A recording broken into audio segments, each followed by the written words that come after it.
You are now listening to MrGentleman Lifestyle Podcast. Chill!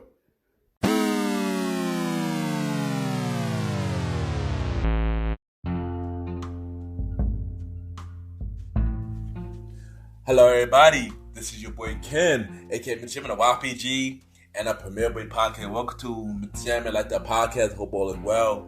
Y'all already know Season 5 of MrGentleman Lifestyle Podcast, November 14th. But I'm gonna bring y'all some bonus content, while y'all wait for the new episode, new season. So for the next 2 weeks, I'll be giving y'all some Road to Season 5 episodes. And in this episode, this is where I was interviewed on another show called King Talk with Mr. Aaron Sands, my bro podcast show. And I brought y'all this exclusive interview into MrGentleman like the podcast. So it was a very dope interview, very long. And also we're making a reappearance on King Talk again this weekend. So it's a perfect time to add this on my page. So y'all already know what to do. Sit back, relax, and enjoy this interview that I'll make appearance on King Talk with Aaron Sands.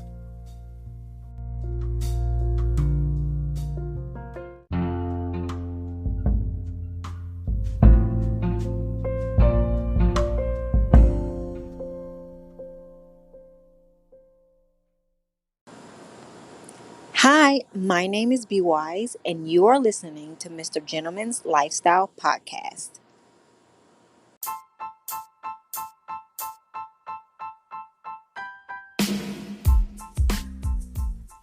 Hello, everybody. This is your boy Ken, aka MrGentleman of MrGentleman Like the Podcast, and this commercial break is brought to you by MrGentleman Like the Podcast, where we bring many guests telling about their stories about their brand they got going on. Also about me telling y'all my personal stories about things that are going on in my life.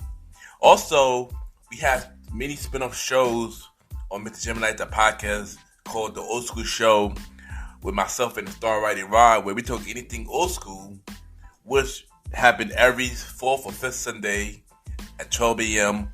on the MrGentleman Like the Podcast Network. And another spin-off show called A Conversation About Music Podcast, where we talk to many artists about their music journey. And also we have a roundtable music discussion about anything music, and which should come on every first Sunday at 12 a.m. on MrGentleman Like the Podcast Network. And yeah, you already know, if y'all need a podcast to listen to, check out MrGentleman Like the Podcast. We're on Anchor, Spotify, Apple Podcasts, iHeartRadio, Good Pod, and many more. Y'all can rate the show 5-star rating on Good Pod, Podchaser, and Apple Podcasts. The more y'all rate, the more love the show get. Y'all can also check it out on YouTube. Subscribe on YouTube now. Ken, aka MrGentleman Like the TV. And also support the website of MrGentleman Like the Podcast, MrGentleman Like the Podcast.com.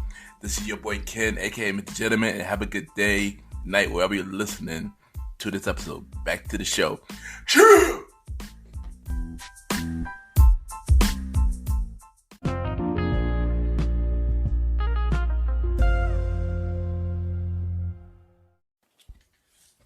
Hello, everybody. Just a public service announcement. This interview from King Talk with Aaron Sands was recorded back in June 2021. This is not a brand new interview. This was recorded a couple months ago on King Talk with Aaron Sands. I just decided to bring it on MrGentleman Like the Podcast for y'all to hear it, because it was a really good interview. Also to promote his show. And also the fact that I returned to his show this Friday. So, hope y'all enjoyed this King Talk interview. See y'all November 14th for the new season of MrGentleman Lifestyle Podcast Season 5. Chill!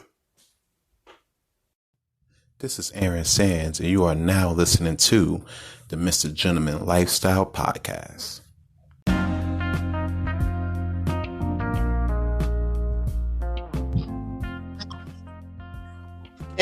King Talk. Yeah, that's me.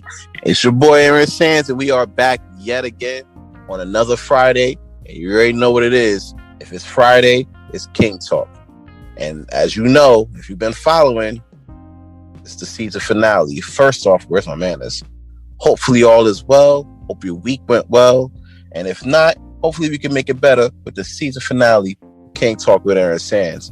And as you know, if you've been following up, I've been kind of like teasing it a little bit, but we're definitely here. It's the interview y'all all been waiting to see. Me, Ken the Gentleman, from MrGentleman Lifestyle Podcast. It's been long coming. It's been long time coming, honestly.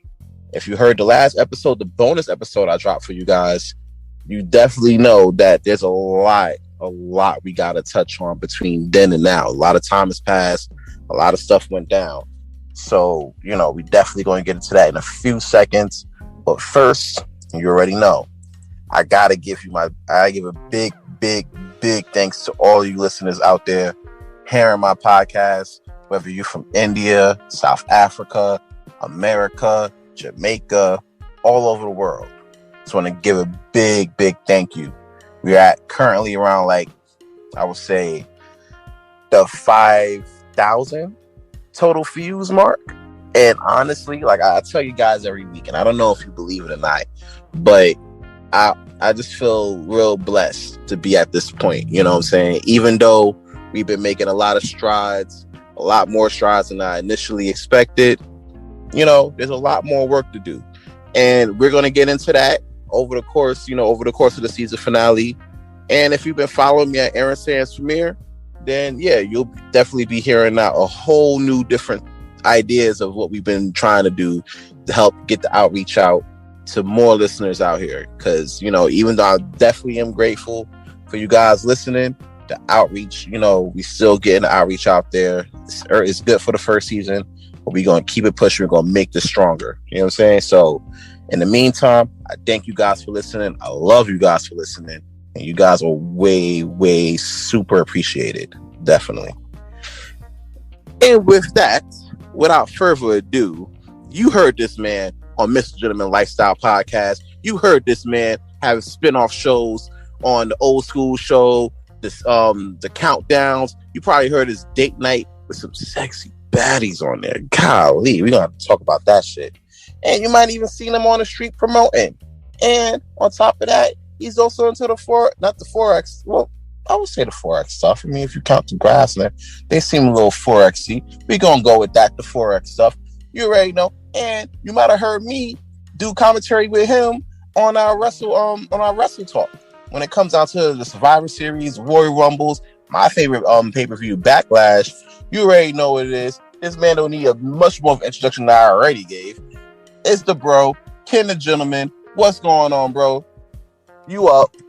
Oh, we going right into it. Oh, okay. Oh, you know. We getting right into it. What is going on, bro? Welcome to King Talk. Yes, thank you. I've always been here in King Talk. I had not been on screen, but yeah, I've been here. So you ain't know that I've been here. But yeah, let's get into that real quick, cause I won't bore the viewers with the details of how we met, the stories of how we met. Chances are, if you heard the last episode, you already know how it, a good chunk of, how we came up and everything like that. But if we're getting right into it, we're going to get right up into it. You already know, I've been doing the whole King Talk situation for a little while now. Numbers been booming. People been listening. Yeah, people, but, you've been killing the numbers, yo. You've been killing the numbers, man. I appreciate that. I'm trying to, be a genius out here with this shit, so I definitely do appreciate that. But I also want to get into the role that you played in this whole King Talk process, because it has been a major process, from day one. And I would definitely want the viewers to know what's your role into this King Talk experience. Well, my role in King Talk with Mr. Aaron Sands is I played behind the scenes. I'm the executive producer or co-executive producer. I work on the edit on the episodes. I put the episodes out. Me and Mr. Aaron Sands, we work on the idea together on what he wanted to talk about, and then I basically turn his ideas into reality. That's basically what I do. But even though I'm behind the scenes, he do the more of the work. Yeah, man, I definitely appreciate you, for the whole helping me build this King Talk experience to what it is right now. Honestly, I wouldn't even be able to do this without you. You actually talked me into doing podcasts, because when we were sitting there discussing podcasts from Premier Boys, you're like, you should do your own podcast, bro. And I'm like, yeah, nah. Like, I don't know, man. I mean, like, at first I was real apprehensive about the whole idea. I was like, I don't even know if people want to hear what I gotta say anyway. You know what I'm saying? So yeah, because the thing is, you got a voice, you got a strong opinion of things, and like if you hear the Premier Boy podcast, you know, I'm the laid back type, but I have my reckless moments. He always had a lot to say. So that's why I feel like, yo, you should have a podcast show, because you have a lot of views that I feel like a lot of people need to hear, you know. And I mean, you already know from out of my friends, like, if I know you got a vision of something that you should do, I'm going to push you to do it. So, and I was like, yo, say it, do it, son. And and one day he just said, yo, I'm gonna do it, Ken. So I'm like, yeah, and I'm happy that you trust me with your vision and trust me with the process. I'm happy to be a part of the journey, man. Yeah, man, I definitely appreciate that. I feel like when it comes down to it, if I'm going to build something, I'd rather trust people in my circle with my vision than some unknown people, because, yeah, definitely, you know, at least you guys, you know, not just you, but, you know, Roddy, Alvin, Germs, all you guys, y'all understand me the best when it comes down, you know, to like my vision on certain things. Fact, you know, especially when it comes down to like podcasting and everything like that, and like promotion and everything. Mm-hmm. That definitely was like the backbone for me, like trying to get the ideas exposed out to a wider audience. So, you know, I definitely appreciate you guys for that, honestly. So you already know, man. And remember, they call you the master plan. So you made an idea to a reality, and now look how it's doing. It's killing on your first season. You've been doing amazing numbers, and like I said, bro, I'm proud of you, and just keep doing your thing, man. You know I'm here for the journey, man. Definitely. And even though we've been making like dope progress, we still got a lot of work to do. Definitely. And we're gonna do it. You know what I'm saying? We definitely gonna do it, you know. Sticking on to the podcasting vibe of the interview. We're gonna get a MrGentleman Lifestyle podcast. The last time we spoke, right? Yeah. We was on season 2. We were premiering season 2 of MrGentleman Lifestyle podcast, and we were just getting into the Premier Boys podcast. Yeah, that's definitely fact. Yeah, that's definitely fact. Wow. That's a long time. We got season 4 of the premiere of MrGentleman Lifestyle podcast. Premier Boys is like TBD. We're still working that out, and we're wrapping up King Talk season 1. You know what I'm saying? Fact. Yeah.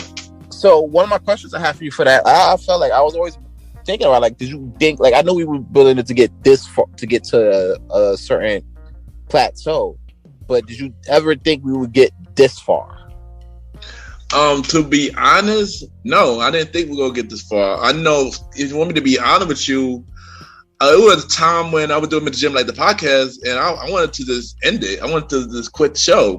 Just quit the show altogether, because, you know, I'm going through a lot of issues at the time. And, but, you know, the more I get, the more people who came to me about, you know, how I inspired them in some kind of way, whether it's the podcast or anything that I do, that inspiration made me just want to push harder, and it made me want to continue MrGentleman and stuff like that. And I'm glad that I had a lot of people that supporting the show. So I appreciate each and every one of you for that. Definitely. One of the highlights I do like about your show is the countdowns. You know what I'm saying? Like, that's my thing, because usually when you let the countdowns go, I would be cleaning up the house. You know what I'm saying? Fact. And I always try to clean up the house. I usually try to clean the house with some dope music, and, you know, you kind of help out with that. So I think that's pretty cool. I know. Let me address that real quick about the music, because I know if y'all listen to a lot of later episodes and know music on the later episodes, you know, due to, you know, the big corporations to try to shut me down, and so I had to change the format when it comes to the music. So I can't play music on the show like no more like I used to. But you know, since you love the Captain Show so much, I am having a separate, exclusive, Spotify exclusive only Captain Show starting at the end of June. Every last Friday in June at 10 p.m. we have a Captain Show. Yeah, just want to knock that here. That's fire. Breaking news on King Talk. You already know who break the stories. You already know the vibes out here. You know what I'm saying? Fact. That's great news, though, man. You mentioned something about inspiration, as well. One of the things that I happened to catch on your IG page, and we're gonna get to your IG handle in a minute, is your inspirational quotes that you do. And I seen that, and I was like, all right, this is pretty dope, And it's knowledge that people should normally know, but for those who forget, you usually come out and help remind them, like, hey, don't give up on your dreams, be your best self. You know what I'm saying? And things like that. How did you come across being an inspiration for others? I remember. I know I've been posting quotes on my IG page for years, but I remember this one time I was just doing it because I want to start something new on my IG page, just to see where it goes. I didn't think nothing of it at the time until one day I'm at Taj, promoting at Taj, and some random girl came to me. She was like, "Are you Ken?" And I was like, "Yeah." So I just want to say thank you, and asked her why you telling me thank you. I was shocked. I was wondering why. She was saying that I'll go on your page every day, and you post nothing but inspiration and your posts that you be posting inspire me and make me feel better. And so I just want to say thank you for that, and keep doing that. So after somebody telling me that, a person I do not know, she just followed my page, or I probably did an event for Taj or something, telling me that. I was like, yo, I gotta take this more serious, make this into something, because people watching, and you inspiration, you showing people information, and you don't know who you're doing it for, so you never know who watching, you never know who you're helping. So behind that, I started doing a lot more. So like I did like Motivation Monday, Inspirational Tuesdays, WCW Wednesday. I used to have a thing called MrGentleman Facts Thursday, but now it changed to MrGentleman Fact Quote of the Day Mondays, which I started out during the pandemic, and of course Love is Love Friday. Basically each day is some kind of content, so that has some uplifting and inspiration. So I want to do that to help others, and I feel like that's very important. Okay. And I noticed you mentioned the pandemic as for like the Mondays when you started that, and I always wanted to know how people normally got through the pandemic. Now I know, like in New York, I don't know about other states, but I know in New York, we're just about at the last leg of this pandemic situation. As yesterday a lot of the restrictions got lifted up, for the most part. We're about to be a little bit more open for New York. Yeah. But if we're gonna take it back a little bit. How were you able to keep your spirits up, and then still put out good content between season 2, season 4 through season 4, with everything going on with the pandemic, with you being like in the house and everything? Okay. You know this is about to get a little personal. So you know the story. You're my brother, so you know what happened to me during the pandemic. So so I'm gonna tell it here. So the pandemic was really hard for me, physical and mentally, because if people heard my show, I spoke about it openly on my show. What happened to me during the pandemic? That when COVID came around, I got diagnosed with anxiety and stuff like that, and I started having panic attacks, which prior to the pandemic I never had that. So it was just like a lot happened. It happened like ongoing, and it was scary. It was a really scary feeling, and I just couldn't. My mind just wasn't right mentally, but I had to turn to God and help me through a lot, and just help me get through it day by day. And it was a lot hard because I couldn't put out no content because the way I would go through a lot during that time. So I had to figure out a way to get back to it, and putting out content for the episode during the pandemic was difficult. It was difficult because it wasn't difficult to the point of recording. Because if I'm not face to face with you, I'm always recording through Zoom and stuff. So that was not the hard part. That was pretty easy. Pretty easy. I feel like But the pandemic, when it came to my show, it made me step up my game a lot more though. And maybe because before the pandemic, I just have a mic. I just had a headphones and a phone to record. During the pandemic, I just stepped it up day by day. I got a mic. I got a new laptop. I got a new material. I got a light, and I just stepped it up and took the show a lot more serious. So it just made me turn the show into something a lot more bigger than it was when I started.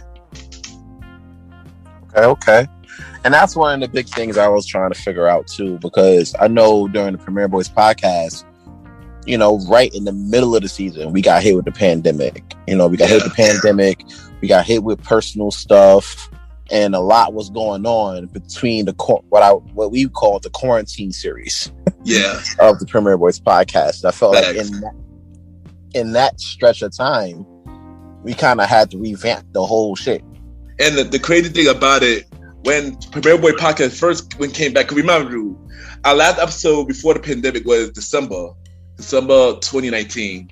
That was the Grammy episode, and then we didn't come out with an episode, the Premier Boy, until May, a week after I ended on season 2 of MrGentleman, like the podcast. So, and we came out with the Premier Boy, and if y'all heard, I also got acid reflux as well that affect my throat. Y'all can hear it. Y'all can hear that on the episode of the Premier Boy podcast when I first came back. It was a lot. The pandemic was a lot, son. It was just too much, man. Yeah, I'm not gonna lie. Like, I feel like it tested a lot of people. It tested a lot of people personally. It tested a lot of relationships. Tested a lot of businesses. Yeah, things like that. You know what I'm saying? So, focusing it back on you and with your podcast, what do you feel like was your biggest accomplishment between season 2 from when we last spoke until right now, where you at midway through season 4? It's a thing about it. It's a lot that happened that I could say accomplishments with the show. Well, for one, me getting the materials for my podcast show, like getting a mic, getting a new laptop, getting like a table, basically getting all the materials for the podcast show. That was one. I feel like that's one of the accomplishments. Also, getting both MrGentleman and the Premier Boy podcast charted on the Apple podcast charts. That was another one. That was a shocking moment too. At that, and basically all 3 shows, MrGentleman, like the podcast, Premier Boy podcast, and King Talk, all growing at the same time into a bigger scale, and as we keep growing now, you know, it basically it's us growing, you know, pretty much. Yeah, and I feel like that was a big thing too, because I felt like with the pandemic, us as a group, it forced us to grow more, because a lot of the stuff that made us feel comfortable was taken away from us. You know, we wasn't working, the clubs was closed. Exactly, yeah. Promoting Hard Body at the time. So when the clubs was closed, we had to get inventive and figure shit out. Like, all right, how are we going to build? You know, how are we going to continue building? And we're all home. You know what I'm saying? And also, that's another thing we didn't mention about more of the personal stuff that happened in the pandemic. You know, me losing my job, and also losing the nightlife scene as well, because we was promoted as well before the pandemic. So it was that's another thing. So yeah, just to add to about the pandemic conversations. Yeah, that's the thing. Like, how did you, like, I know if we're going to get personal, we can get there. Like, your job, I know you were working there for a long period of time, right? And the loss of that, you know, a lot of your stores that you worked at, you know, I'm not going to give them clout and give them mention names, but a lot of the stores you mentioned that you worked at was going for bankruptcy because of the pandemic and things like that, and they just closed abruptly. Yeah. How were you able to manage that? How are you able to manage with yourself?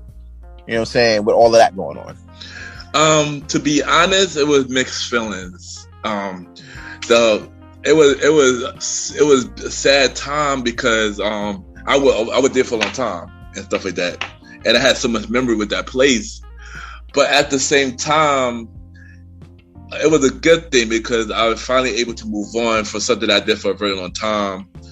And now that I'm a lot more happier than I was when I was working there. There was a lot of toxic things that going on that made me unhappy there. You know, growth. For example, I wasn't growing, so that for a very long time kind of made me unhappy.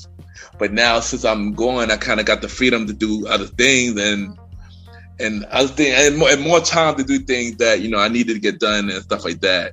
So yeah, so it's like it's a mixture of both, a good and bad in my opinion. Okay. Because I'm not gonna lie to you, I lost my job during I didn't lose my job, I got furloughed during the pandemic, but it kind of felt like I lost my job. But I was like, oh shit, you know what I'm saying? And it hit home because I'm like, I bet I gotta, rent was due, in a couple weeks. Life still was going on. Of course, yeah. In the midst of all of that, so it really had to become on a real grind type situation to try to figure it out. And that was like a major situation for me. And of course it affected like my mental because, you imagine being in the house, all day, every day, you know what I'm saying? And it's not like you can go somewhere and do shit because COVID pretty much shut everything down.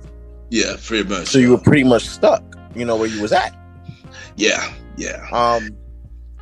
So I just felt like, it was like a situation where you really had to like sit back and reevaluate yourself and figure out what your worth was. You know what I'm saying?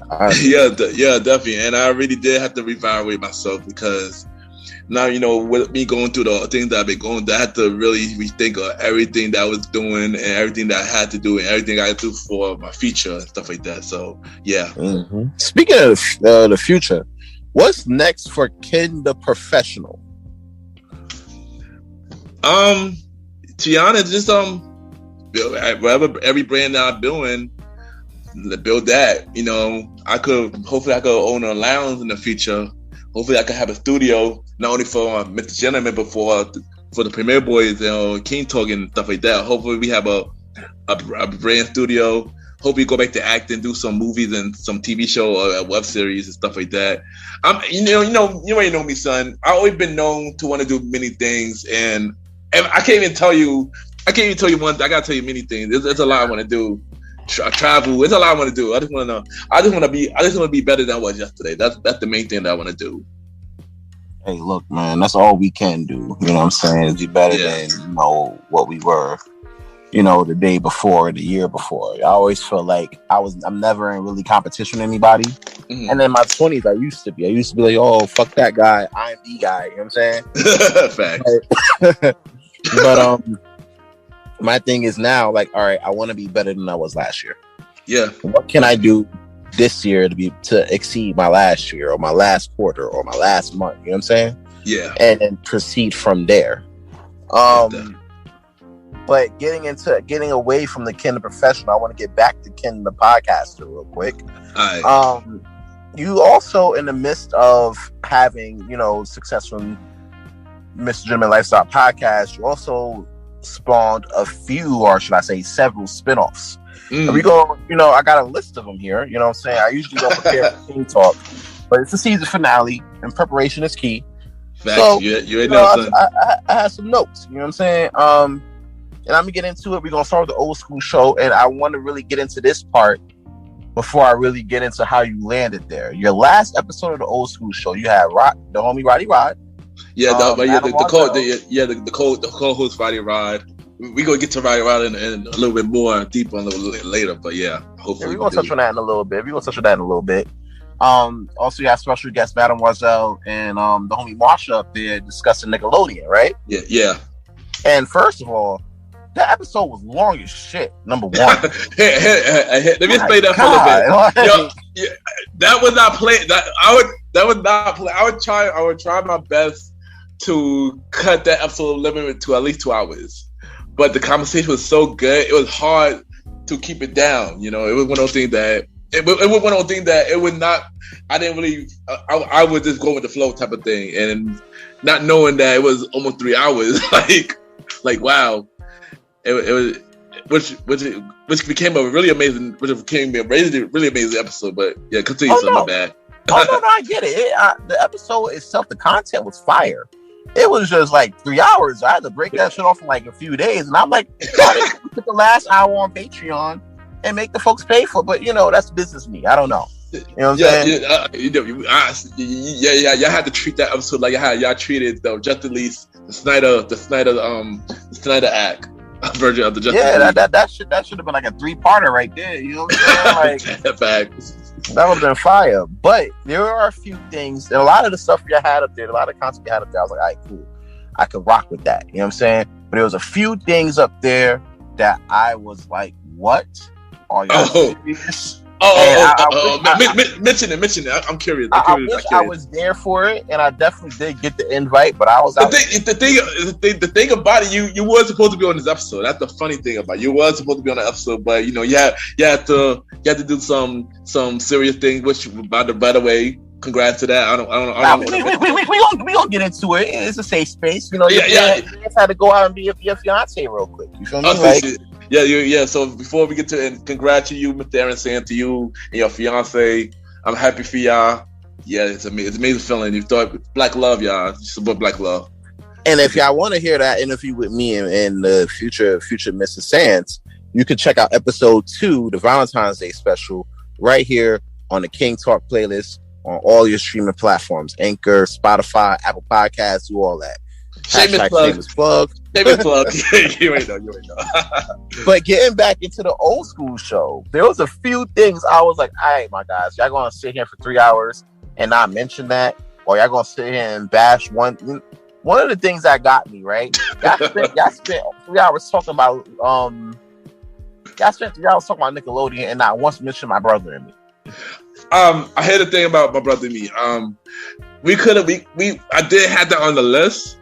But a lot of us did not watch it at the time, because when the time that show was aired, I didn't have Nickelodeon at the time, so I couldn't really discuss that. And none of us didn't have Nickelodeon. I think Roddy was the only one who had Nickelodeon, but I'm not sure he ever watched that show though.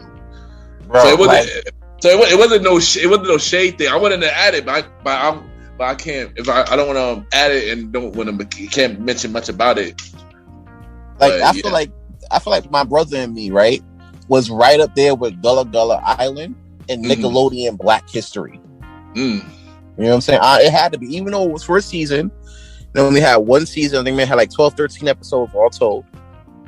Like that right there, like it was because it was pre Kenan and Kel. You know what I'm saying? Yeah. So, and Kenan and Kel is right there on the Mount Rushmore of Nickelodeon Black History. You know what I'm saying? True, yeah. I felt like you had all that, Kenan and Kel, Gullah Gullah Island, My Brother and Me, Nickelodeon Black History, Mount Rushmore. Honestly, Cousin Skeeter's an honorable mention, but I couldn't put him over My Brother and Me because I felt like that one season was better than 2 seasons of Cousin Skeeter. I'm just saying. And then as I'm listening on day 2 or day 3, I'm hearing y'all trash the shit out of Olmec. You know what I'm saying? Which was more than a rock, by the way. I story, son. No, I didn't trash Olmec. I didn't trash the guy. Like, he was a rock, son. He was just a rock. He was scary. I did say he was a rock, but I didn't trash the man though. I can't wait to be on the Legend of the Hidden Temple, the reboot, son, because I'm waiting to be on that show. I'm waiting to be on that. I ain't gonna lie, I would then sign up for that shit. I was listening to it, and I'm hearing Magnum and trash. Like, it's for kids. Nah, that's trash. That's whack. Like, I'm on that, bro. You mean to tell me I get a chance to run through the temple and retrieve an item and put together the Shrine of the Silver Monkeys? Yes, we could. And then get paid to do it? Can a nigga go to space camp? And CW officially announced it, the release date, October 10th at 8 p.m. on a Sunday night on CW. Yep. It's been announced yesterday, actually. So y'all hear it here first. I think October 10th. Talk is breaking all types of news right now. You know what I'm saying? You already know. October 10th. October 10th at 8 p.m. on a Sunday night. I think that's the date for Sunday night. But yeah, I know it's definitely on a Sunday night. A Legend of the Hidden Temple, 8 p.m. Yep. This is the best news I heard since the New Adventures of Captain Planet. I fucking love it. Oh, and by the way, we got the childhood old school show childhood cartoon episode next month. So yeah. Well, so I want you to. So that's all the stuff that's not. So y'all talking about all the stuff that's not Nick or Disney. Yeah, there you go. Yeah, all the stuff that basically Saturday morning cartoons or afternoon cartoons, Cartoon Network programs, stuff like that. Yeah. Are we talking Toonami? Yeah. Toonami is definitely on that list. Because honestly, I feel like you can't. Like, I feel like Toonami is its own episode because you got to talk about the anime culture on top of that. Well, when we get to that, but I want to announce it here. I want to mention Aaron Sands on this episode, so I get it. I'm announcing it here. Aaron Sands need to be on this childhood cartoon episode of the old school show. Yeah, because you know me. I mean, granted, you know I'm kind of a Nick fan. I wasn't a fan of Disney, but I'm more of a Hanna-Barbera guy myself. I'm more of a Hanna-Barbera, Warner Brothers big guy. You know, you're not the only one, son. You're not the only one. So that's like my speed. I'm more of an anime guy. You know what I'm saying? Like I gotta hit you out with the Yu Yu Hakusho. You know what I'm saying? Like that's my stuff right there. That's my shit right there, you know man. What I'm saying?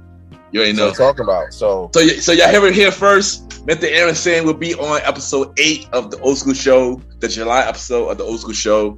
Childhood cartoon, Saturday morning, afternoon, Cartoon Network, many more. So yeah, nothing to hear. Breaking news. King talk, old school Sands. Facts. Yeah, man, that's fire though. So the Old School Show is really doing big things out here, you know, getting back into the vibes and everything. The Old School Shows are doing a lot of big things, but I also seen you have this date night talk, and I've seen a date night talk with a lot of baddies, bro. What is going on, man? So before we continue, we get to the date night talk. I'm gonna tell you how Old School Show got started. So, my bad. The original story, and the original idea for Old School Show. So I remember one day I was just thinking of an idea. I already had an idea for date night talk, which we'll get to the idea a little later after I mention this. So I was like, you know, I want to do another spin-off show, and the original title for the spin-off show was I Love Music. It was called I Love Music, and so basically talk about old school music only and stuff like that. And Retro was always the idea co-host for the show either way. But then one day Roddy with the talk to me keep mentioning everything old school, like, you know, sampling music and this and that about old school stuff. I had to thinking, I just slept on it. And then I woke up one morning, I was like, yo, the Old School Show. I gotta tell Roddy about this. The Old School Show. I'm gonna make a spin-off called the Old School Show. I hit up Roddy about it. Roddy was on board.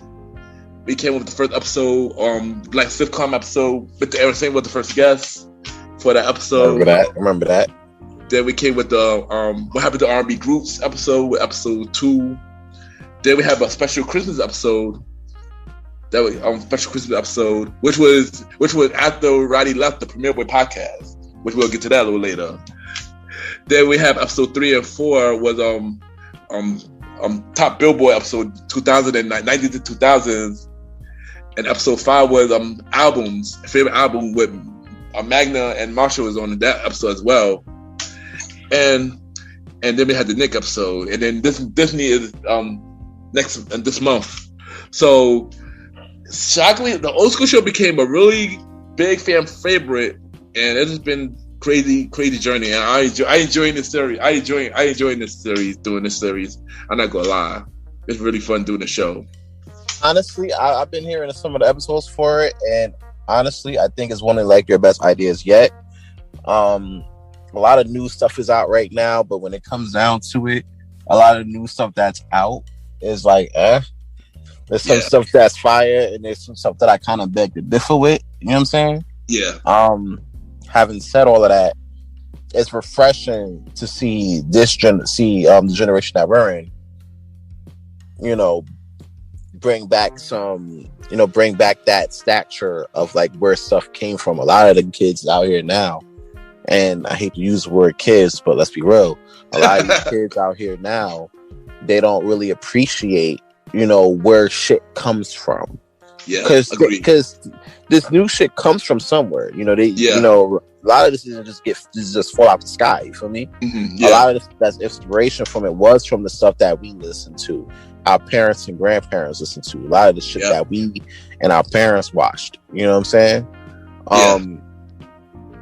So for us to sit there before you, not us, my bad, we're doing, other shit, but for you guys to, bring light to that is really refreshing. You know what I'm saying? Yeah. So it's a really big step like that. So I'm like, all right, that's cool. You know what I'm saying? Do you have it? Like, is this going to be like a situation where it might spawn off to its own thing between you and Roddy?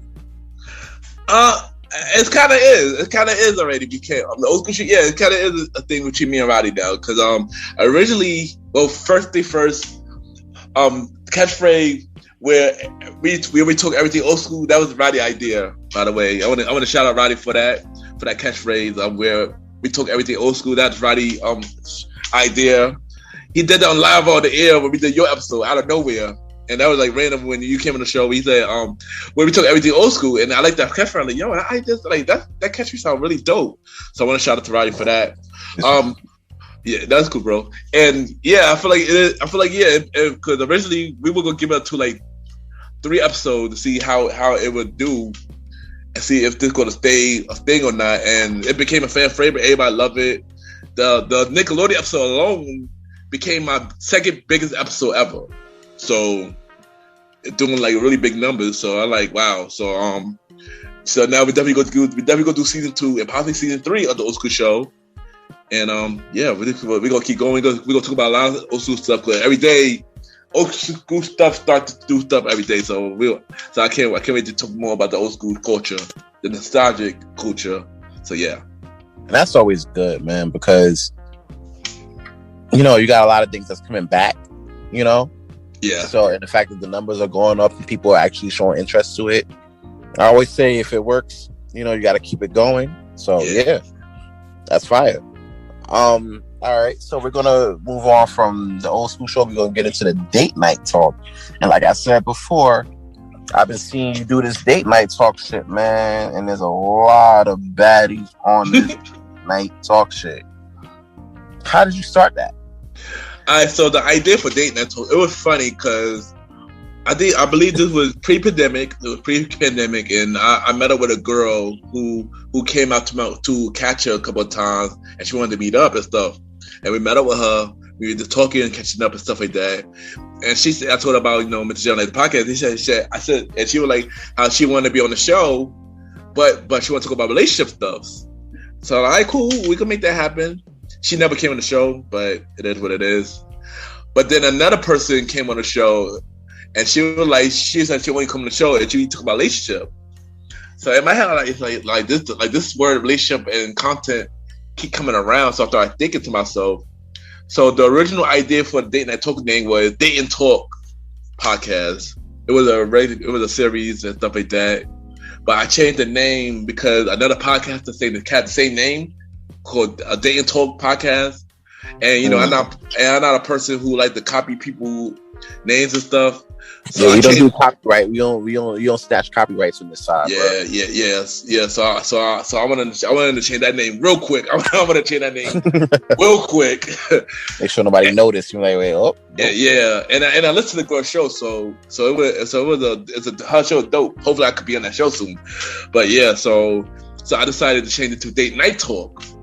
And the original idea before pandemic was me meet up with a person face to face. We have dinner and then we just talk. It's like an interview setting, but in a dating setting, but in an interview format. And that was the idea. But since pandemic happened, I never got a chance to have that actual original idea into reality.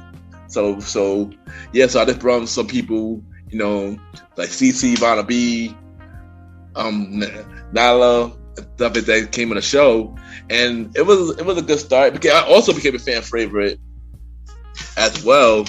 So it was supposed to come out as the actual podcast series, but like a old school show and stuff like that. But it didn't happen yet. So it should be coming real soon. The Date Night Talk podcast coming real soon. The actual podcast show. Once that get announced officially, I'll let you know. Sounds good. Now I'm thinking about this whole date talk, concept, right? Yeah. And I'm not really a quiet storm guy type of guy myself, right? Mm-hmm. But,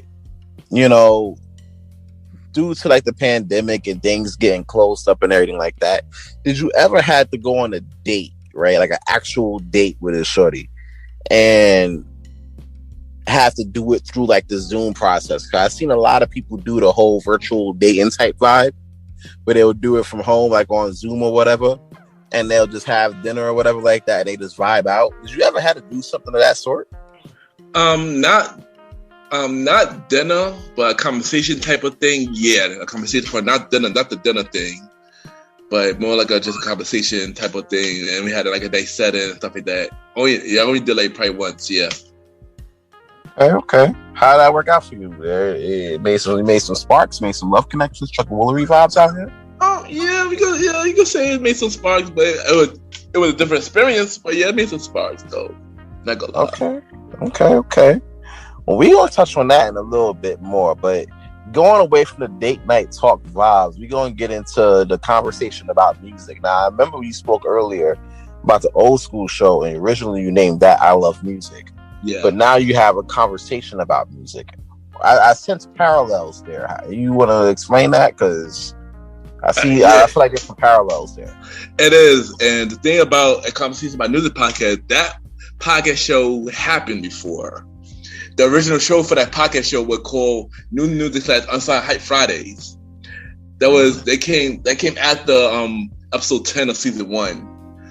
And I started that show where like I play a lot of new music, and then I play unknown artists on the show, so the audience could listen and stuff like that. But the plan for that show only came up to 5 episodes. The first 2 episodes did good, but the rest of them did. It got a lot of bad reviews. People saying that with no conversation, don't talking about music with me playing music all day and stuff like that. Yeah, I want to hear that shit, bro. I want to hear the people. Yeah, exactly. Yeah, people didn't want to hear that. So I just scrapped the idea completely at the time. And plus, at the time, I'm still early in the podcast game. So when I started that, I was still early on it. So yeah, I always said to myself that I'm gonna come back to this idea once I figure out how I'm gonna do it. So originally, the I Love Music was supposed to be that. It was supposed to be a revamp of that, but then the old school show happened, and I'm like, am I really gonna do this idea? I still feel like I had to rethink this idea about how I'm gonna talk about music on the show. And I believe episode 5 of the old school show, where we talk about albums and music on the show, and I feel like, I think it's time to bring out this music podcast show. The original name was not a conversation about music though. It was I love music, but I changed. But I did change to a conversation about music, and I wanted to make it like artists that I know come on the show, and we talk about everything music. We talk about how they came up with their ideas and stuff like that, how their brand. We play their music on the show. Also, talk about every music topic. Old school, new school. Everything, some music news and stuff like that. So yeah, and that happened. The first episode just happened. The pilot episode just dropped on first Sunday. So every first Sunday, the pilot, every first Sunday, accompanied by music podcast, it dropped. That's when it dropped. Every first Sunday.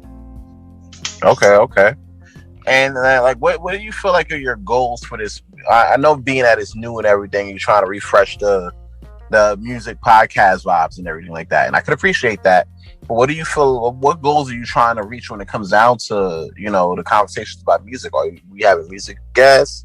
What are we doing here? Yeah. I have a music guest. Yeah, I have music guests. Some artists, some unsigned artists. Hopefully, some mainstream artists in the future. Hopefully, and basically, the people, if whether they hear some good music that's not mainstream right now, some unsigned artists who got some dope content, I wanted to come here first for them to get their voices heard. If they can't get no platform where they can get heard, they can start off with MrGentleman the podcast and get it heard there first. So basically to make my audience know who the artist is, so they could enjoy it, so they could be a fan, end up being a fan of it as well. Listen, I definitely get that. I mean, granted, when we used to do the whole music vibes with Blaze Up Click and Teddy Overload, I wish we had a situation where we could hit a podcast and be like, yo, this is our shit. This is what we about. You know what I'm saying? and to get that extra exposure. You know, I feel like now is way more easier A lot more easier. Yeah, to get your shit off on the music end, you know, than it was like maybe 5-10 years ago when we was out here actually trying to do it. You know what I'm saying? Yeah. You got SoundCloud rappers putting anything out and they're getting signed up. You know what I'm saying? 360 deals, no less. But you know, still, you know, you got so many showcases out here now, especially now when things are opening back up little by little. Yeah. You know, that's happening in a big way. Podcasts like yours and like mine, you know what I'm saying? I feel like right now, us being podcasters, I feel like we have that reach to sit there and put out, you know, to help the next up and coming artists try to get to the next level. You know what I'm saying? Yeah. So, you know, I always feel like if you have to reach, utilize it to help the community and not just, you know, help ourselves. Because a lot of times I feel like we help ourselves with that shit. You know what I'm saying? Yeah, it's definitely true. Definitely true, yo. Straying away from podcaster Ken, I want to delve into nightlife Ken. You know what I'm saying? Yeah. And I kind of have a question for you. You know what I'm saying? When it comes down to like the YPG 5. So you already know, if you listen, for guys who just jumping into this, if you know, heard the last episode where we discussed YPG and everything like that, you already know the background, how we started up with the homie Compton. Shout out to Compton. Shout out to Compton, man. Out at Rebel and everything in Octagon. And then we swung over to Todd. Shout out to the homie MTA Rocky. MTA Rocky. Troy Christoph and them boys. Chris AC. Chris AC too with the Contra vibes, you know what I'm saying? Frankie Banks, yeah, all them. Yeah, man. Shout out to the bros, you feel me? For putting us on to that vibe, you know what I'm saying? And then the pandemic hit, you know what I'm saying? And my question to you with that is, where did you view YPG's future when that pandemic hit? But before you answer that, we're gonna slide a quick break in here real quick. Give you some time to like marinate on that answer real quick. Yeah. And then when we come back, we're gonna jump right into that amongst some other topics real quick. You know, this King Talk Aaron Sands, the season finale. I got Ken the Gentleman up in here. We're gonna do part 2, a part 1 of, you know what I'm saying? We're gonna get the part 2 version, the side B version of this interview. Be right back. Enjoy the song real quick though. Yeah, let's go.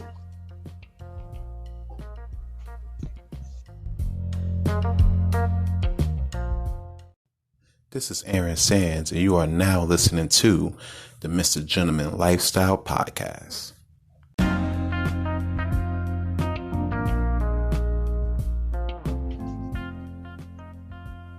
And we're back out here. King Talk Aaron Sands, you already know the vibes. I got Ken the Gentleman from MrGentleman Lifestyle Podcast in the building. Yeah, I'm here. Got that in there, and we're gonna start back off to where we left off on side A. You already know, Ken. This is side B, and we always get it raw in side B. You know what I'm saying? Yeah. So pause. You know what I'm saying? But starting back where we left off, talking with Ken. Right now, I want to talk with Ken, the promoter. You know what I'm saying? And you already know the pandemic and everything like that. That kind of sat us down. You know what I'm saying? And I wanted to know your thoughts on this. As a promoter, where did you see the future of YPD when the pandemic first hit? I wasn't sure where we was going to go. You know, with clubs, you know, closed, and you ain't know, as a promoter, if you don't come to the club for a couple of weeks, they're gonna forget about you off the bat. So I thought that they're gonna forget about us. That's what I thought.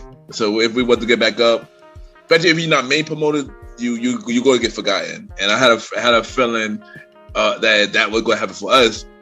Also, due to my personal reasons, I wasn't sure if I would go. My mindset was to get back in it due to what I was going to do personally, you know. So I wasn't 100 on if YPG was going to come back as a team, as promoters, I should say. But yeah, I wasn't sure if we was going to come back. But yeah. All right. I definitely get that. I want to touch on the personal parts of that situation for a moment. So there was one night, right? Yeah. I wasn't at this club. I wasn't at the club that night. And I got a call from Roddy, right? And he told me that a lot was going down. It's like 1 a.m. Yeah. You know, I forgot who was there, but I think it was the homie Andre or whatever. I'm not sure. But I think one of our bros got kicked out the club. You was like done, you know what I'm saying, spazzing and everything on some security guards that shall not be named because we're not going to give clout to people. Yeah. And shit went, in short, shit went all the way left. And I looked at that, you know, this was right before the pandemic too. Way before the pandemic. I know that. I remember this night. This way before the pandemic. And I was like, all right, bro, like how the fuck, you know? And I always felt like with the way the team was going, I honestly felt like that was like a low point in our, you know, situation. And we had a lot of low points, by the way.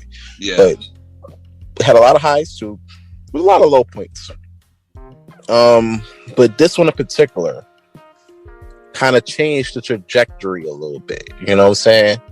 In terms of how we wanted to handle ourselves in there. Would you agree to that or not? And if so, why not? Yeah, no, I agree. Because I remember this night faithfully. Because I remember 2019, this from January 2019 to early 2020 before the pandemic. Yeah, before the pandemic. I was in a dark place. You know, I was in a really dark place, actually. I just wasn't happy with my life at all, or where I was heading and stuff like that. And it kind of, whatever I was going through personally, kind of affected everything that I did. And you heard my podcast show around that time. Yeah, heard my voice was like, didn't sound like I was happy. Y'all see me in the club. Y'all know, y'all could tell just by me getting drunk out of, heavily not getting drunk out of turned up, getting drunk as a blackout drunk, to the point that you don't remember what happened. That when you know that it wasn't trying to turn up, it was something mentally going on with me. And I had to really rethink of everything that was going on and had to change my whole mindset and try to make myself happy. But what if I told you about, you know, the job situation? Because during that time, I was happy. That took a lot of my unhappiness, working at a place that, you know, with no growth, working at a place that, you know, with the toxic behavior that affected you in your mindset. So a lot of personal stuff around that time affected me.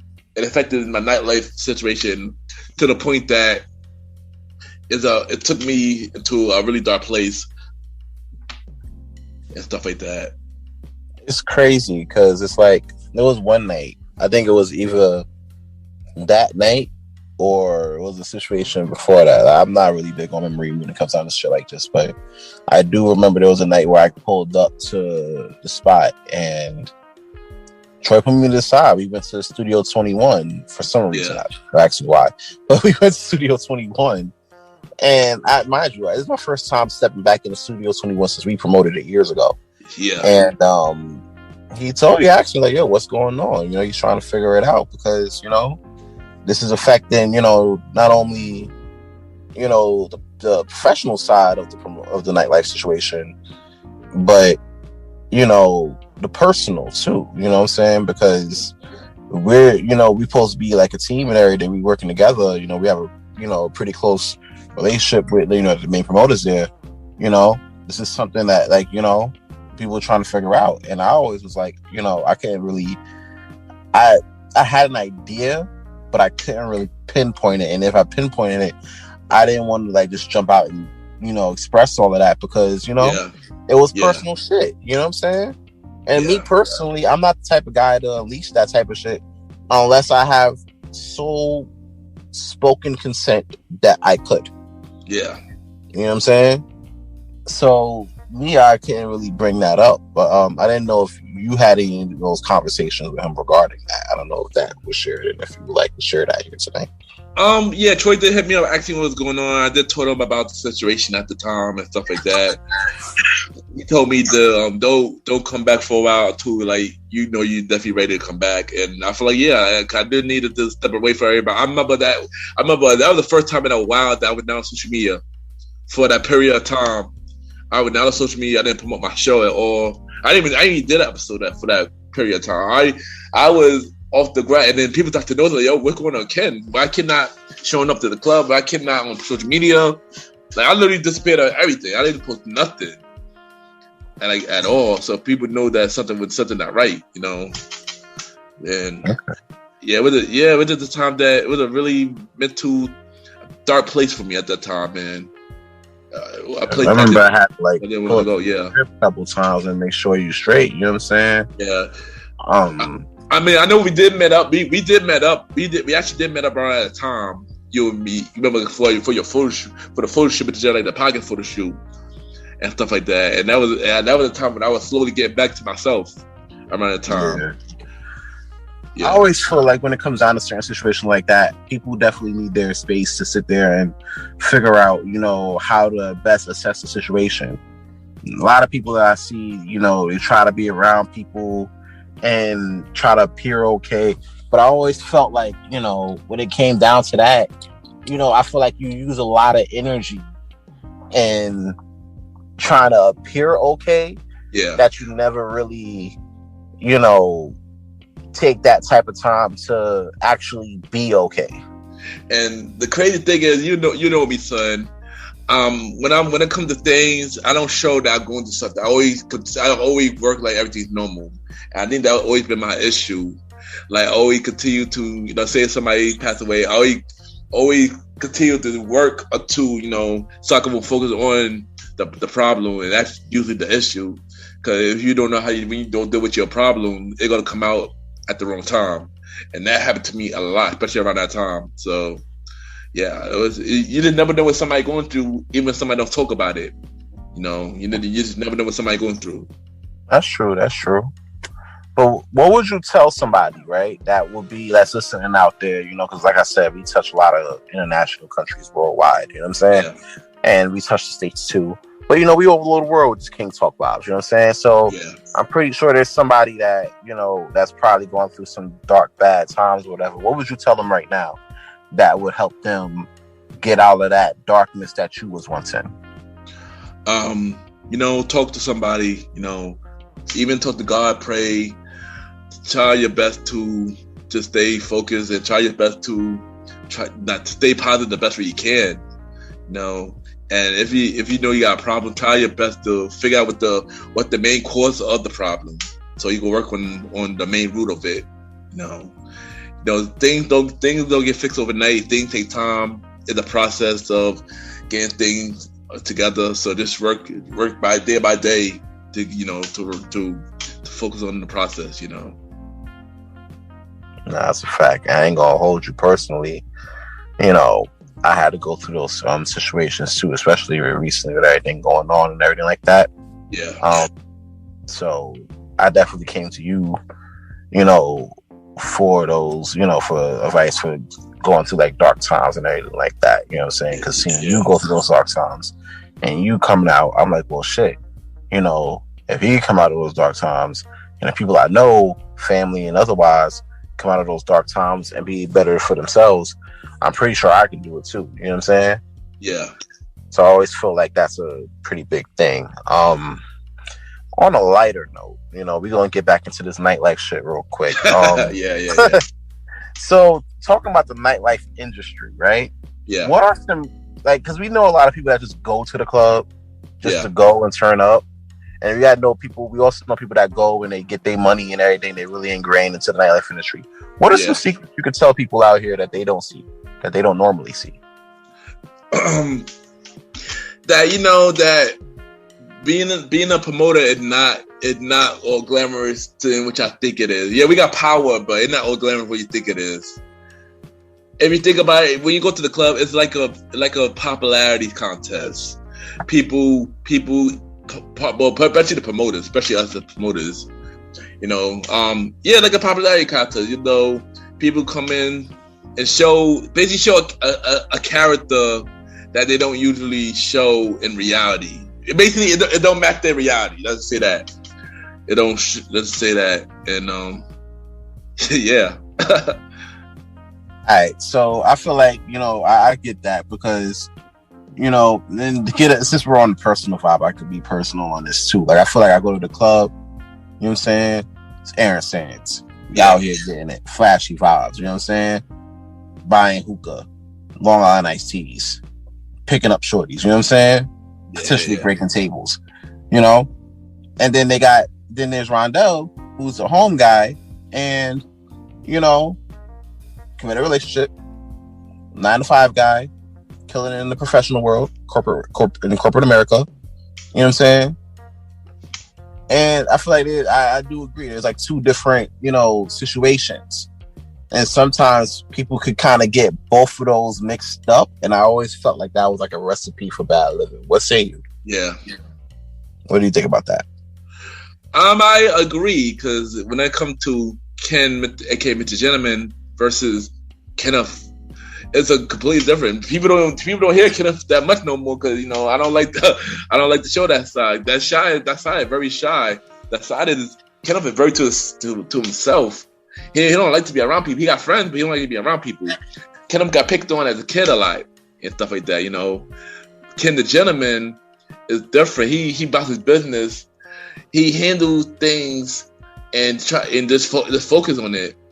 You know, people love Ken the Gentleman and stuff like that, but he likes to help others as well. So I do agree with you. It is two sides to people. You know, it is two sides to people when it comes to the club and reality. No, I get that. Definitely, I'm glad you were able to see it like that as well. So you know, there's a topic I got to get into with nightlife industry. And I feel like you know where I'm going with this. It had to be spoken on. What better platform to do it than King Talk? King Talk. Yeah, that's me. Yeah, let's get it. No, nigga, that's me, bro. Come on, son. My bad. You gotta get into big girls, bro. All right. Gotta get into big girls. And here's the thing. Before we get into this, I just want to make a quick disclaimer. I love all girls. You know what I'm saying? Whether you big, short, slim, thick, real slim, tall, whatever. You know what I'm saying? I got love for all y'all. You know what I'm saying? So if you feel that this next topic is going to get a little sensitive, because it's the kind of culture we're in right now, it's cancel culture. I ain't trying to get canceled. I just started this shit. If you feel like this getting a little touchy, fast forward for about another 5-10 minutes. I agree. I agree. Fast forward for about another 10 minutes, because this might go a little bit left. Right. Yeah. And I ain't trying to get caught up in no bullshit. So you feel like, is this a little sensitive? Fast forward like maybe the 5-7 minute past this mark, and then you'll see another topic. All right. So I'll give y'all a minute to do that real quick. All right. So big girls, right? There was an event. It was your birthday event. I think the last birthday event you really threw, not the one recently, but the one before that. That actually wasn't the last club birthday, but yeah, that was the last one, right? No, the last one was Studio 21, but yeah, but me trying to make it a tip at Taj, that's the last time me trying to make it a tip at Taj, but yeah. All right, and on that night, a lot of our people got turned away, and a lot of it came down, to size, man. Yeah, and it was a major uproar, major uproar. Major, yeah. You know what I'm saying? Sorry, I get kind of choked up talking about this shit. Yeah, because a lot of it affects our people, our friends. You know what I'm saying? Yeah. And we got into the topic of bias in the club. You know what I'm saying? Where certain group of females would get in, sometimes would get in free and be straight, while, sometimes like the bigger ones, or, the ones that don't look crazy, not to group them in the same group, but, they would have to pay, or, you know what I'm saying? Yeah. They had to pay a pretty penny, So do you feel, right? Post-pandemic and everything like that, count that too. Do you feel like you still see those biases in the nightlife industry right now? I do feel like it's the same. I feel like people do want their club to be filled with images and stuff like that. They do want club to be like the most glamorous because that's the image they want to portray.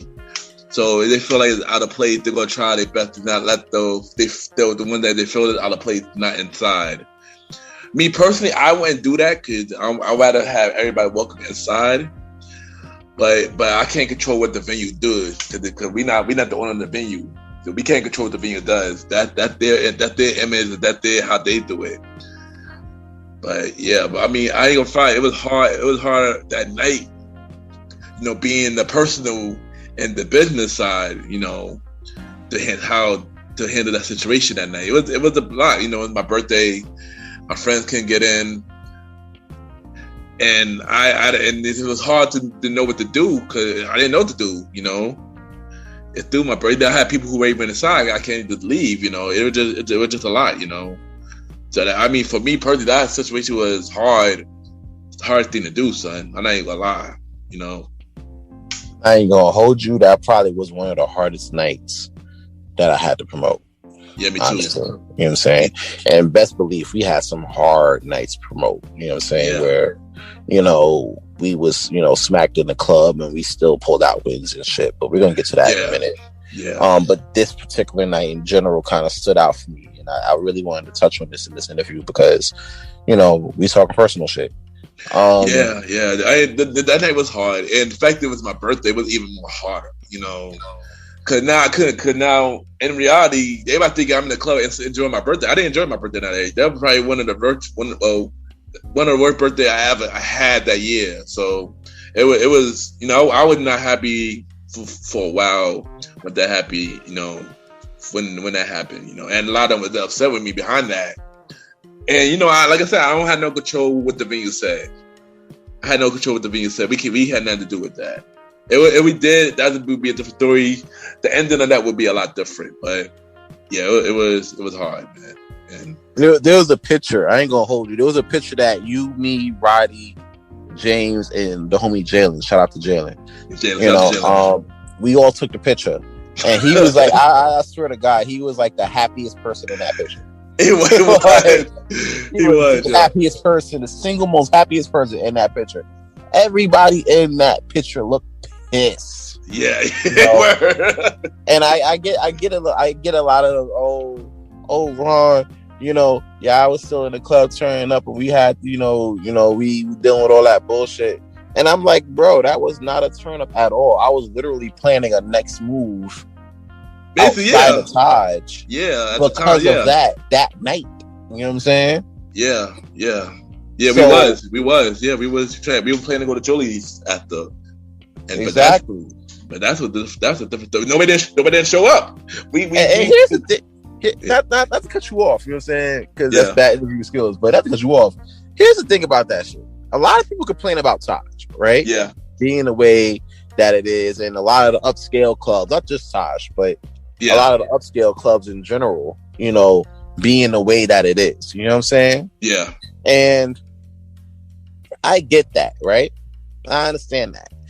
In light of that, I do the research to see what else is out there so we can cater to the crowd. That's to that same crowd, not to the same upscale crowd, but to the same crowd that had to go through all that bullshit. You know what I'm saying? Yeah. And push out and then in turn land the event and then push said event on the same night of Taj, exactly. Right? Direct competition. So you were doing Taj while I'm at Jolie's, or we both was at Jolie's swung over to Taj, or we sung the Taj and then we swung over at Jolie's. It was a lot of way had some dope hookah, by the way. It did. That was like an NXT versus AEW situation. Yeah. And the second part was people that were complaining about the Taj shit didn't even show up to Jolie's at all. Like they did not show up to Jolie's at all. They keep saying, yo, where y'all got other than Taj? We got Jolie. Nobody showed up. I'm openly giving you another lane that gives off the same octagon vibes with the leniency. Exactly. It sucks when you give people what they want and it's still a no. You know what I'm saying? Yeah. So it's like, sometimes you try, and sometimes you try to do different things, and it goes left, and you're like, I bet, at least I felt like for us as YPG, at least we gave that a shot to be like, I bet, you know what I'm saying? Yeah, I know a lot of the, upscale venues have their own set of rules, but I do want to sit there and say, as not only as Aaron the podcaster, but as Aaron, one half of the CEO of the Mighty YPG, that we in no way condone any discrimination on any bounds for anybody. We love all people.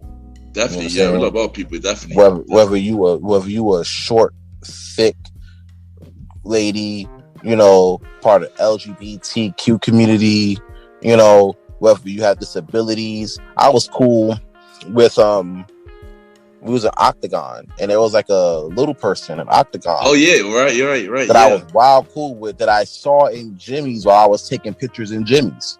You know what I'm saying? Yeah. We don't discriminate in no means. So I never want the narrative to be like, oh, YPG out here discriminating. Exactly. We discriminators. Them niggas is trash. Or we act in Hollywood. Or we act in Hollywood and stuff like that. When that was never us. Nah, bro. Because end of the day, we'll pull up to the same Brooklyn parties all day, every day, and then shoot out to the upscale parties and put a tie and a fucking blazer on, and then book tables while smack. You know what I'm saying? Not to say that's the right thing to do, but it can be done. Facts. By us. You know what I'm saying? So I just wanted to put that out there, honestly, to set the mark on that, because I never want us to have that type of interpretation of, oh, we the bougie niggas, they trash. Nah, like, come on. Out of here. No, we never that type. We never that type. We very humble. Even though, it's been times that we got big headed, but yeah. we got big headed at times, but yeah. We never hide it with though. I ain't gonna hold you. I'll keep it a buck with you. This king talk. I was more big headed in that situation.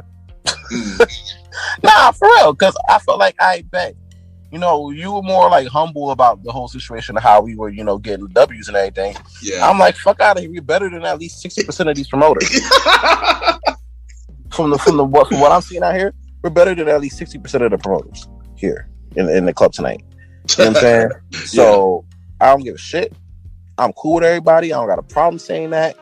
At a certain point, when I know for a fact that we're putting in work and it shows, hell yeah, I'm definitely gonna toot my own horn and put that crown on. You feel me? Like, definitely. I can say our work now, the Taj Day, been a lot better than our early days. I would say that. Like, I would say that. Yeah. I could definitely agree with that.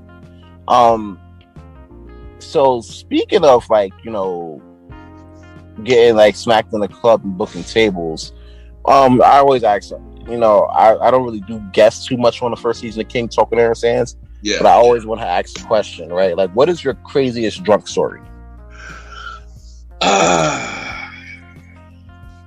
Where you knew shit was alright, but it was still a dope night. You know what I'm saying? Not to where like it was personal, but like a funny drunk story. Go. Okay, a funny one. Oh, it's a lot. It's a lot.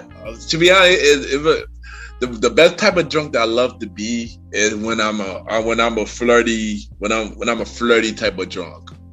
So it gotta be something with a girl, where me and the girl we vibing, and we just end up making out and stuff. That always been the fun night for me. The funny drunk for me. Yo, I ain't gonna hold you. I seen a few of those. And I'm like, dude, I see it was one time, and I want to know if this, I'm pretty sure this is a safe space. I'm hoping it's a safe space. Yeah, King Talk. King Talk. Yeah. You know what I'm saying? But so it was one time in Taj years ago. Just to be clear, years ago, that we was at Taj, and there was somebody you met up in the club you were talking with. You know what I'm saying? And y'all always used to do y'all thing up in somebody's VIP section. None of y'all owned the VIP section that it was going down in. But I was always up in there. And I'm like, how the fuck I know that's not your section. And I know that's not your section. You don't even know these people. What the? I ain't saying shit, right? So that was going down, right? And then there was a couple girls we knew. They were coming in, and one of them you used to talk to. And I'm like, oh shit, bro. What the fuck? I gotta get you up out of here, Leo. I'm like, yo, shorty here, bro. Shorty here. And you're like, who? Like, over there. I just pointed. And you were like, oh shit. I was like, yup. I remember that night. And remember, I was single at the time, though. But I remember that night. And yeah, it was a girl. It was the time with a girl who I was basically, we've always been on and off, making out on and off. And with a girl that I was dealing with at the time. Well, I was dealing with at the time. And where that she showed up at that moment, that was just crazy. And stuff I'm like, wait a minute. I know the guest list is open, but I didn't know they were coming. Like, I didn't plan that. I had nothing to do with the outcome of that situation. You feel me? Like, I was not in control of that. You know what I'm saying? Yeah, it was a lot. It was a lot of that. Like if I was to make out with somebody, and then somebody I used to dealt with will come into the night out of random at that. Yeah, it's always been a weird day. Thank God, during the promoted day, except for 1 year, I was single for most of my promoted days. So that's a good thing, you know. Yeah. I can't say the same, you know what I'm saying? I can't say the same for that, bro. Like, I can honestly say during like my mid to late 20s, you know what I'm saying? Like, I was breaking a lot of hearts in the club. You know what I'm saying? Like, I remember Octagon days was crazy. That was your birthday party I'm about to get into. It was crazy. I got 2 smacked. And I was making out with a shorty. And then the shorty that I was dealing with was like probably 4 feet away. Oh yeah. I remember that. Probably no more than 5 feet away. Like, the couch was there, the bar was there, she was like in the middle of that, and the person is on top of me. I'm like, oh my god. And I was drunk, so I ain't think nothing of it. You know what I'm saying? So I was like, what the fuck? You know what I'm saying? And then the next morning, my phone went crazy. Like, it was like a parrot just going off. Parrot going off. You know what I'm saying? And back then, you know what I'm saying, I had the gift of gab, so I was able to clean it up. Yeah. And be straight. You know what I'm saying? But would I do it again now? Hell fucking no. Like, I am risking way too much, bro. That's what growth is called. You feel me? That's what growth is called. Yeah, exactly. Yeah, growth is a wonderful thing, man. I ain't gonna front. Hell yeah, bro. Like, I can't do that shit now, bro. Like, honestly. Me either.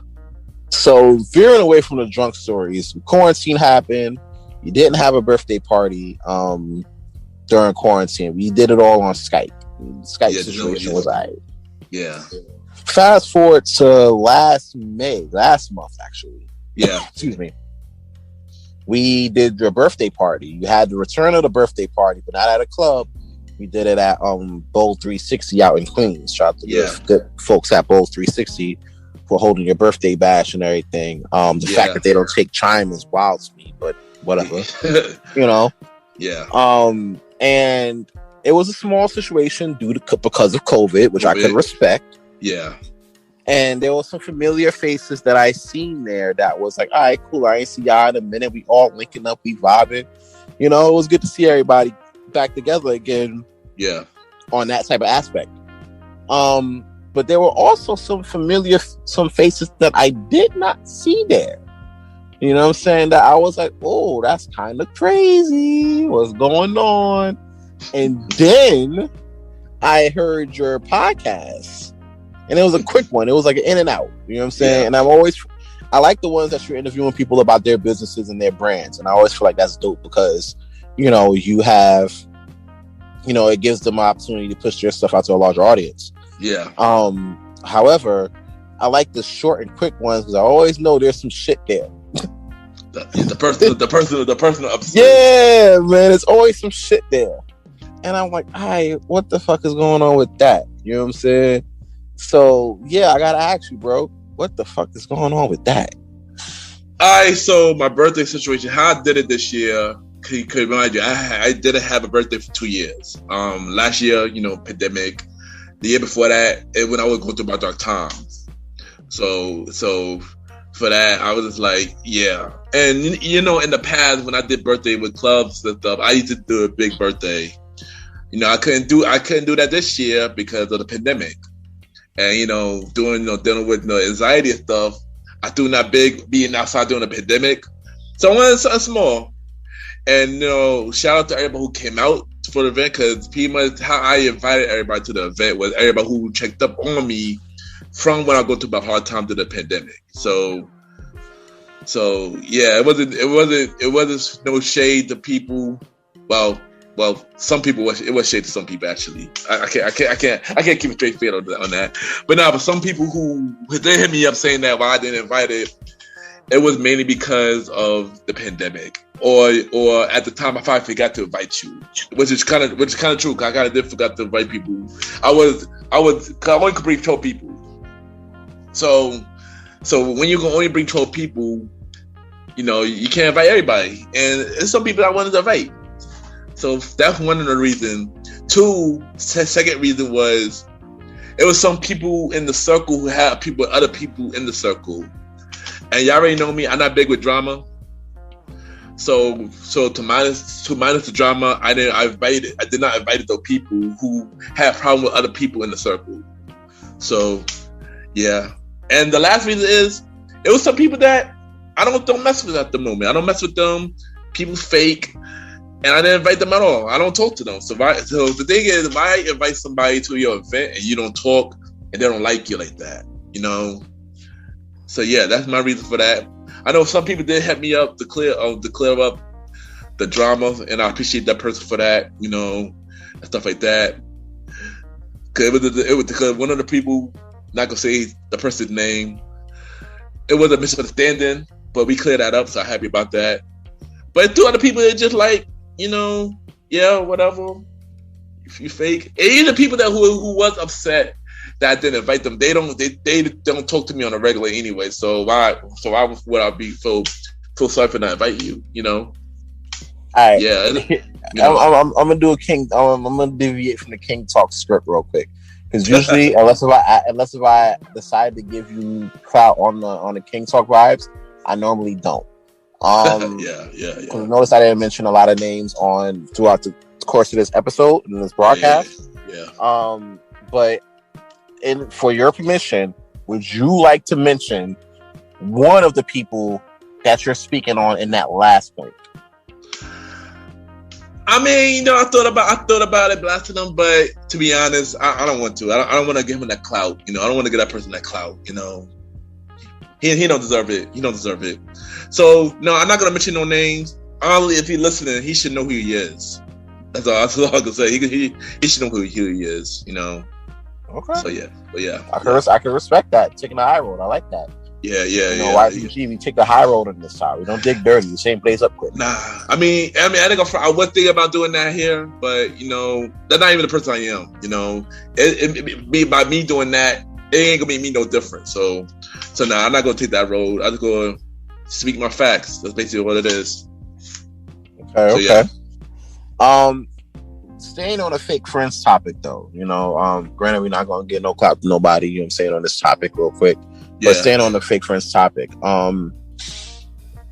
at what point, right, during the pandemic, because I noticed you said something about the pandemic where, a lot of certain people wasn't hitting you up on that aspect, but when it came time to the birthday, when certain posts was up, when the crew was crewing up, you know what I'm saying? Like, and a lot of people was underneath the post talking about, oh, you know what I'm saying? Yeah. Why I didn't get an invite, oh, I don't like that, fuck that. And one of the things I like, one of our bros, Rob, shout out to homie Rob, he kind of jumped on that, real quick. Yeah. And I was like, yo, I appreciate that, because, that's real shit. That's real crew shit. You know what I'm saying? Yeah. We all tend to look out, you know what I'm saying? We look out for one another on that type of front. You know what I'm saying? Yeah. So that's good vibes. At what point during that pandemic you felt, fake vibes from the person you're not naming? Well, the thing about the fake bond from this person, it's not something that just happened. It was something that happened a long time. It's something that happened, basically been building for a long time ago, and the person not realizing what he's doing, you know. And remind you, I'm not getting it just from me. A lot of people saying the same thing now. So a lot of people, I've been saying for years, a lot of people seeing it now. And it's just that if you keep lying about something that I already know the truth of, what the point? That just, you know, that's one thing. If you keep lying about something and I already know the truth about it, then why you lie about it? Let's keep it real, you know. And that's a big thing, and that's the big thing. That's the biggest thing, though, you know, is that lying for no reason at that, and then lying about some more stuff to other people that's your friends in your circle. You know, it just once the trust is gone, man, there's no coming back. And, you know, I mean, I'm a Taurus, so yeah, once the trust is going, there's no coming back. You know, that's the craziest thing. Like, I always feel like, you know, when it came down to it, you know, I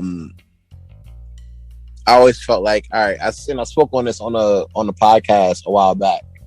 You know what I'm saying? Once the respect is gone, you know, I'm gone. You know what I'm saying? Yeah. And I think Mal said it best on when he was rebutting the Joe Budden's podcast situation. Yeah. He was like, once the respect is gone, I'm gone. He literally ended with that. He ended with that because, you know, it's a big thing. It is. You know what I'm saying? If you're building a friendship, fuck the business for a second. We're just talking friends. Yeah. If you're building a friendship, you know, which will transcend over time because, you know, you're trying to build connections and everything. You're just trying to be a good friend to somebody. One thing you don't do is start lying to niggas. You know what I'm saying? Yeah. Or start lying to other people, you know what I'm saying, to be on some bullshit. You know what I'm saying? Yeah. I always tell people all the time, no matter what, you do not have to lie to kick it. Exactly. You know what I'm saying? You get more respect from me if what you're saying is on some real shit. Yeah. I might be mad at you. You know what I'm saying? I might be mad at you and I might be, you know, a little bit, you know, peeved or whatever. You know what I'm saying? But at the end of the day, I'll get over it because you respected me enough to tell the truth. Yeah. You know what I'm saying? And I can work past that based off that. You know what I'm saying? Yeah. But once you start lying to me, and then you're telling, not only lying to me, but lying to me, but telling the truth to others. Exactly. That like was the how it's not going to get around. That was the biggest thing that bothered me. That was the biggest thing that bothered me more than anything. You know, and I got over that situation, but then I heard it again. It got resurfaced, and more people knowing, and I threw in the dark like, yo, like, what's going on? You know, that's what bothered me. You know, that's what bothered me more than anything. But they're not saying it to you. Exactly, except for the real, excuse me, except for the real ones. But yeah, it's just, yeah, that bothered me a lot, you know. And that's my thing. Like, and for me, like, if I'm in a situation, I'm like, and I'm hearing shit, I'm like, oh hell no, this isn't right. Yeah, you know what I'm saying. And I'm under the impression, like, all right, you need to tell this person what's going on. You know what I'm saying? Or I'm going to tell this person. And if I'm still hearing that you ain't tell this person, I'm like, oh shit, you like that? Okay, yeah. I'm going to tell this person. We're going to see what's up. And that's what it is for me. You know what I'm saying? Because for me, I can't stand watch by and see shit go left and be like, you know, I'm not going to say nothing because, you know, somebody said not to say nothing and it affects the people that I care about. Yeah, exactly. You know what I'm saying? Here's my question. Yeah. And I know, and I always tell you, and I want to get, this is not a disclaimer to the viewers, but this is a disclaimer to you. Yeah. The situation happened where we did see this person when we returned to our, you know, when we returned to Taj, you know, recently. Yeah. And a disclaimer to you, I in no way had anything to do with what went down that night. You know what I'm saying? And you know, I know you believe me and everything, but I really do want to bring that point home because, you know, I understand how it could look. And for me, being aware, unlike most niggas, I know how to read a room.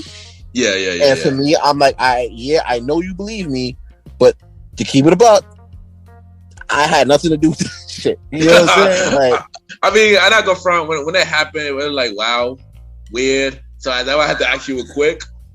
But I do believe you that you didn't have nothing to do with that. I believe you on that. You know, it was just weird. It was just weird timing. It was just weird. It really was weird timing. You know, like because normally, if we were all to link up, we will all link up there or in front of the spot. Exactly. Yeah. So to link up there for that shit to happen, I'm like, yo, what the fuck? What? Yeah, that was weird. That was weird, son. I ain't gonna lie, that was weird, son. Like, right now, like for real, right now, out of nowhere, out of nowhere. That was just like, wait, what? Like, yeah. But here's my question, though. Here's my next question. If I was to plan something of that magnitude, to where, you know, you knew, and the person in question knew. You know what I'm saying? And y'all had to sit down with me immediately. What's the word I'm looking for? You know, mediating. There you go. Mediating that situation. One, would you be open to it? And two, if he tells you the truth right there in front of you, what would you do with that? I mean, I guess I'd be open to hear it.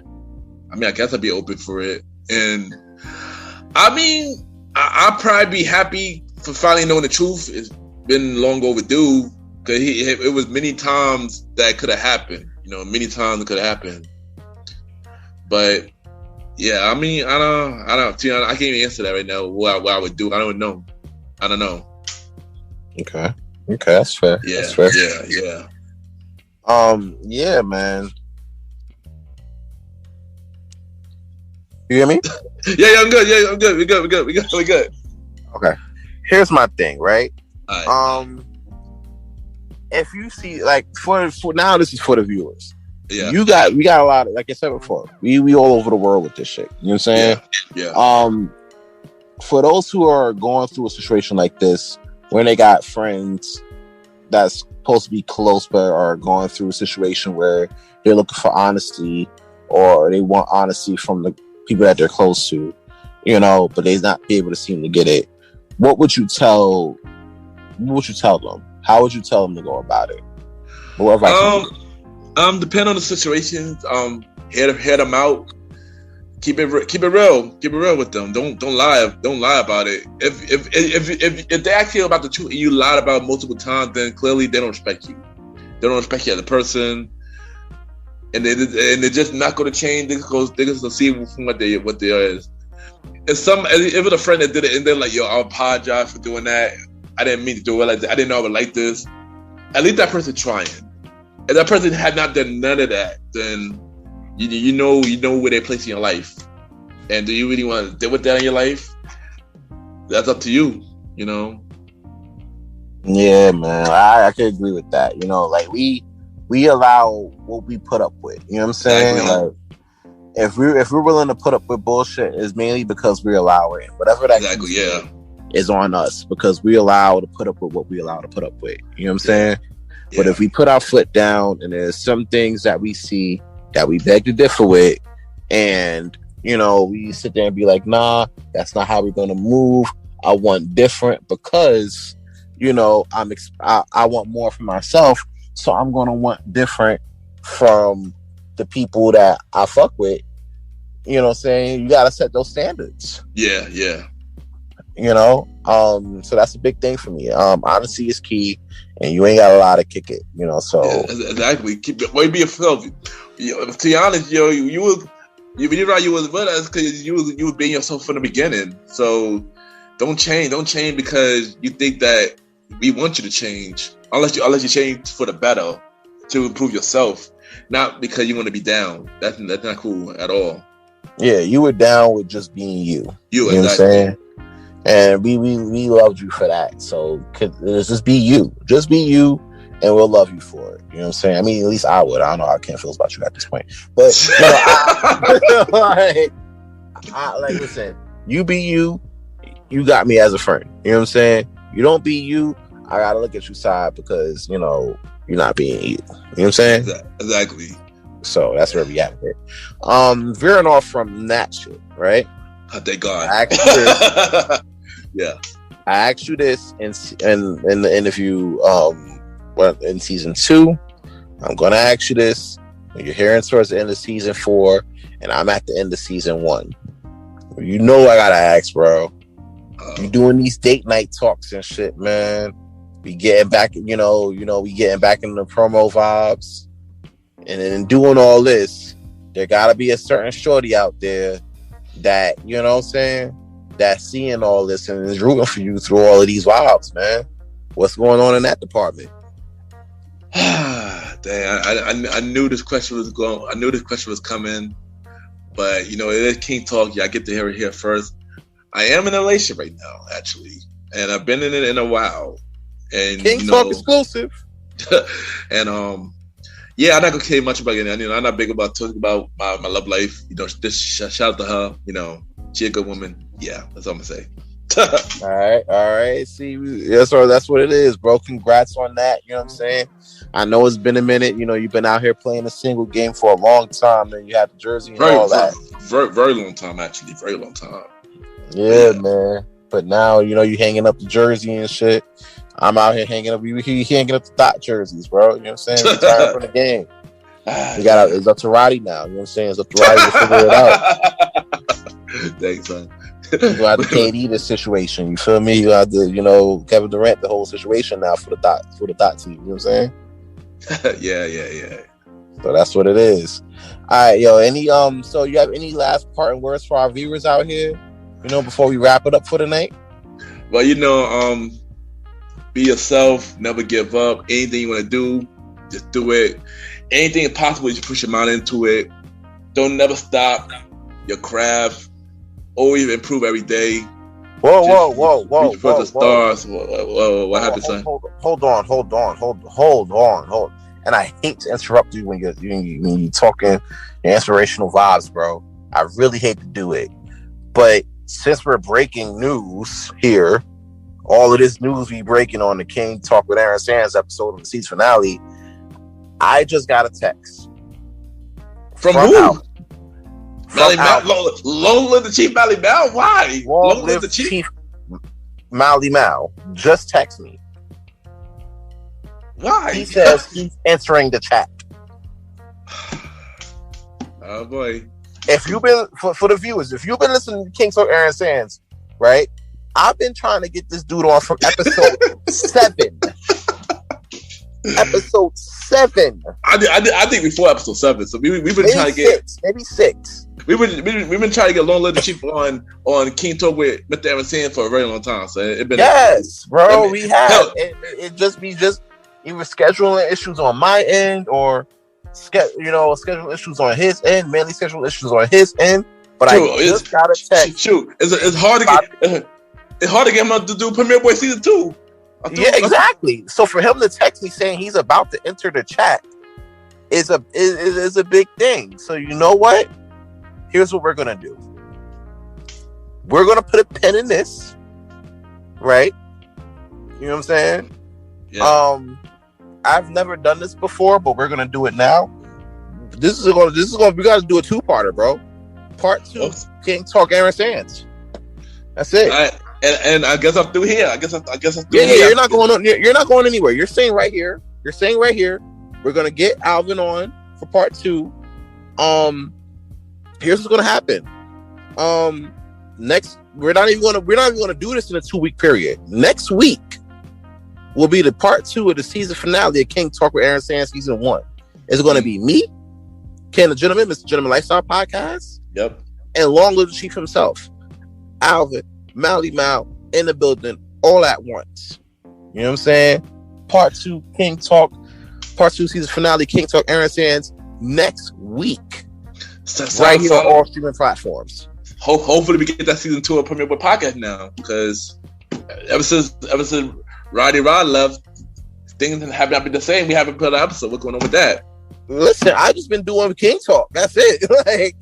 I guess we find out. Hopefully, we find out next episode. Find out next episode, then, man. Yeah, but in the meantime, in between time, drop your info. You know what I'm saying? And drop your inspirational words, man. I'll give you that though.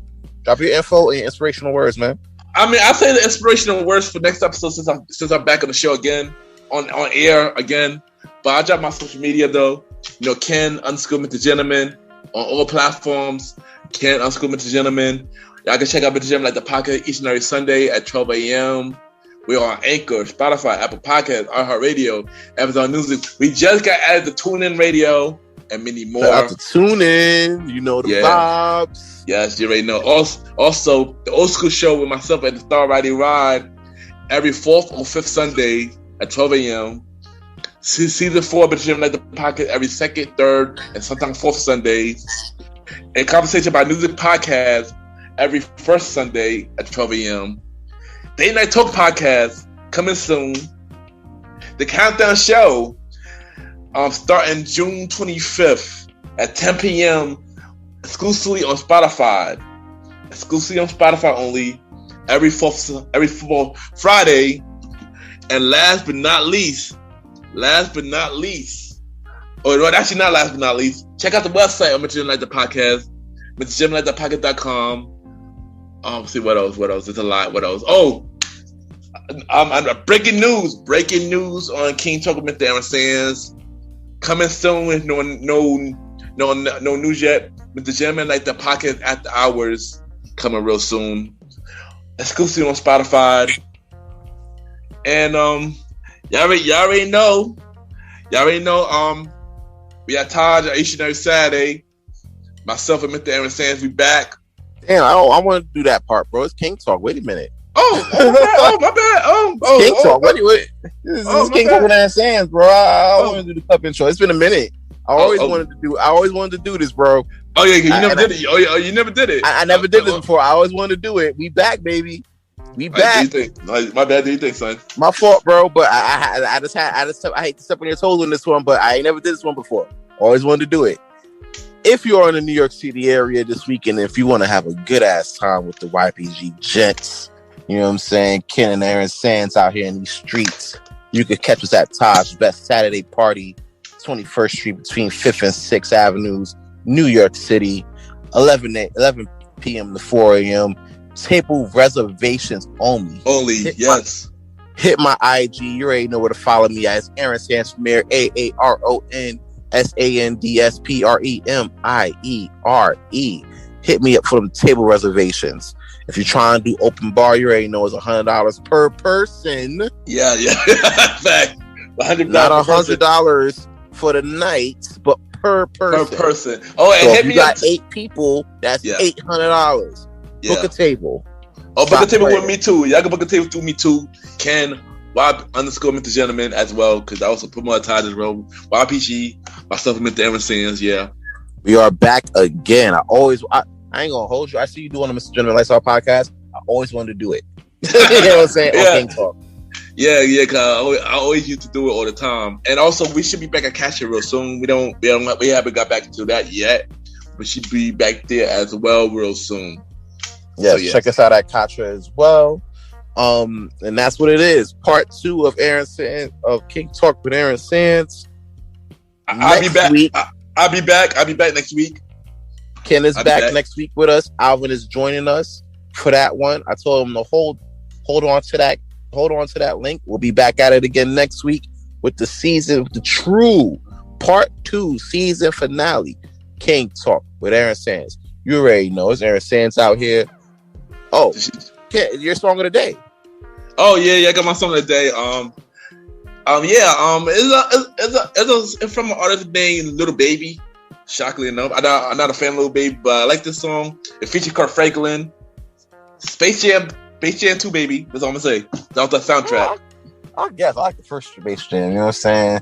Shout out to R. Kelly, the artist, not the person. You know what I'm saying? No, that's some. I get this song is. No, I believe I Could Fly for Space Jam 2. Because this song is fire. I think I'm front. But Kurt Franklin, he brought that. Kurt Franklin brought that fire. It brought that fire to the song. So Kurt Franklin always bringing that fire. You know what I'm saying? Yeah. I mean, maybe just get hyped for church in the morning. You know what I'm saying? I love it. Facts. But you already know. This is your boy Ken on King Talk with Mr. Aaron Sands. And you already know what it is. It's Aaron Sands. We out of here. Catch us next week for the season finale. Alvin in the building. We'll see what he got to say about all this. But until then, it's your boy Aaron Sands, and we up out of here.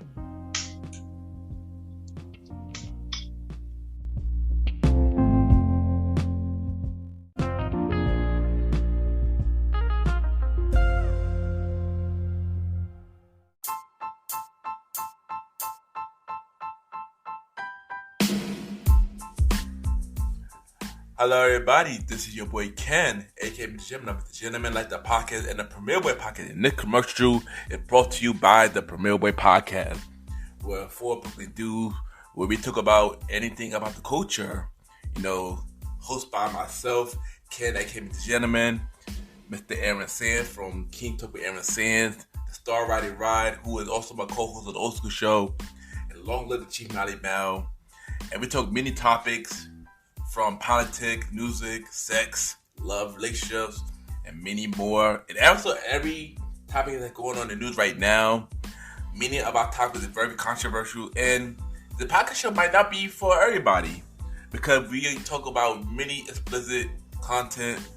And yeah, so if y'all decided to check out the show, y'all be warned because y'all might need a drink or two. And yeah, because this podcast is so crazy. I'm shocked it had not got canceled yet. So if y'all looking forward to listen to the Premier Boy podcast, check it out on Anchor, Spotify, Apple Podcasts, iHeartRadio, and many more. Each and every Wednesday at 12 a.m. You can check out the Premier Boy podcast with myself, Mr. Aaron Sands, Star Riding Rod, and Long Live the Chief Nally Bell. This is your boy Ken, aka MrGentleman. Have a good day and night wherever you're listening to this episode. Now back to the show. Yeah!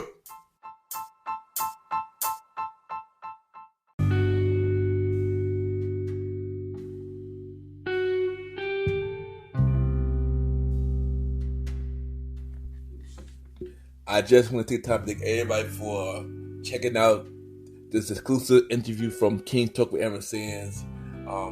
It was fun doing this interview, fun being on the show, being on screen on the show. Yeah, bro, keep doing your thing. Thank you for having me on the show. And I will be making a reappearance on King Talk this Friday at 12 a.m. on King Talk. So y'all know, check it out. It's gonna be a fun experience as always. But I know we gotta wait a little longer for season 5 to be released. But until then, y'all can check me out on the Premier Boy podcast with myself, Mr. Aaron Sands, the Star Riding Ride, and Long Live the Chief Nally Bell. Every Wednesday at 12 a.m. on Anchor, Apple Podcasts, Good Pod, and many more. So yeah, and y'all already know where I'm at every Sunday, especially when we return with the Gentleman Like That podcast. We on Anchor, Apple Podcasts, Good Pod, iHeartRadio, Amazon Music, Good Podchasers, and many more. We are not on Spotify at the moment. We are still working on the problem. Y'all know we are still working out the problem. Y'all know we were working on the problem before, but we will get back on the platform. Y'all already know that already. Y'all already know that. Y'all could rate the podcast shows. Rate my podcast on Good Pod, Apple Podcasts, and Podchasers. 5-star rating, y'all. Continue to get us on the charts. Once again, thank y'all for continue to have MrGentleman Like the podcast on the charts. We've been up and down, but we got to get up there. We want to make sure we be the number one show on Good Pod and every other platforms. Like I said, without y'all support, y'all, the show would not be anything. So for that, for real, y'all, I thank y'all. I thank you for that. I'm still looking for guests for season 5 of MrGentleman Like the podcast. So if y'all want to be a guest, please DM me on my IG page, Ken_MrGentleman. I repeat, Ken, Ken _Mr. MR Gentleman, GENTLEMAN. Or y'all can email me, send me an email of your bio about yourself and everything that you do to my email, Ken YPGENT@gmail.com. Ken YPGENT@gmail.com. And we can set something up on the show. I am looking for guests for season 5. Y'all. I look for more guests for season 5. We already got guests, but I look for more guests for season 5. And yeah, and y'all already know the scheduling. MrGentleman Like That podcast season 5 November 14th at 12 a.m. Season 5 of MrGentleman, like that podcast, November 14th at 12 a.m. MrGentleman, like that podcast presents a conversation about music. We return December 6th. We return a new episode for a conversation about music podcast. December 5th at 12 a.m. We're on episode 6 for that show. The star writer is on the show as a guest. We are having a table discussion about R&B music.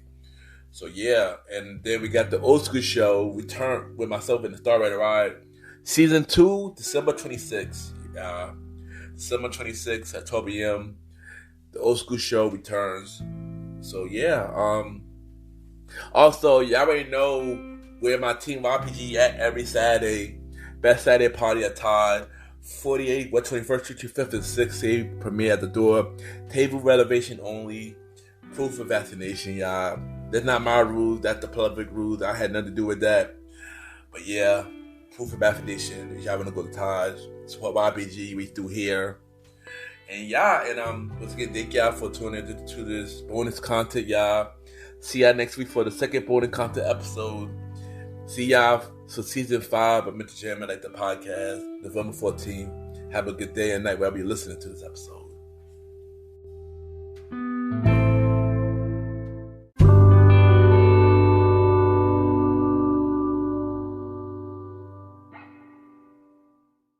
My name is Jonathan, and you are now listening to MrGentleman Lifestyle Podcast.